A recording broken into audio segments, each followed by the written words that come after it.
दोस्तों मिट्टी सारे चढ़ गई छापर पा के ते इनू पद्धरी बाद च किया जाएगा। तो पहले बेली उपर मसाला बनाने वास्ते मिट्टी सिटी जाते, रेता सिटी जाते दूसरी छत ते इधर मिस्त्री साहब टाइलां पकड़ी जाते हैं, इट्टां पकड़ी जाते हैं ताकि बनेरा पहले लाइए तो फिर यदा लेवल निकलेगा बाद च, फिर बाद च टाइल जुड़ेगी फर्श वाली छत वाली जी।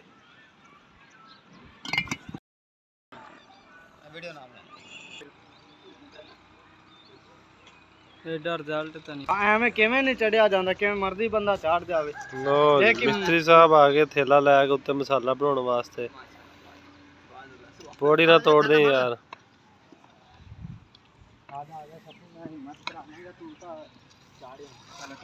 यार ट्रैलां टोटे दा नहीं आगा केवल जावांगे चल चक ला हुन। ओए यार पर रखता दे फिर कंन तो फड़ के ले आ जाए दोवें जने गल वेखना दे।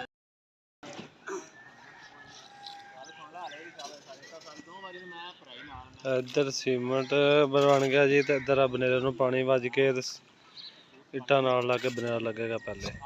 आ देख लो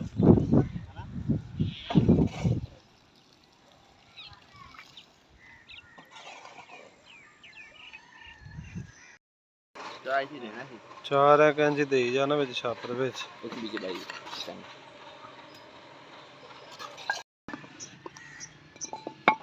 फर्श जोड़ दिता जी। हुण इहदी लगेगी तराई ते फिर इत्ते पेगा घोलिया।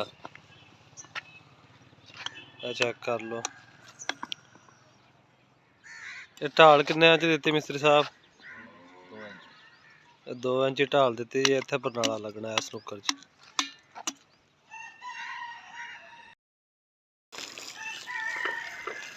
तराई लग गई जी।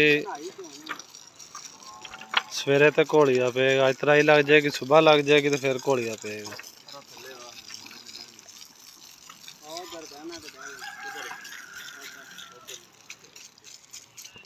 किन्ने दा माल बनया भाई जान ले लो। कल असी टैल जोड़ी सी, अज असी घोलिया पा रहे हैं। ठीक है चेक कर लो जी। अज इनू घोलिया पाई जाने छत नूं, वेख लो 3 1 दा माल पा रहे हैं।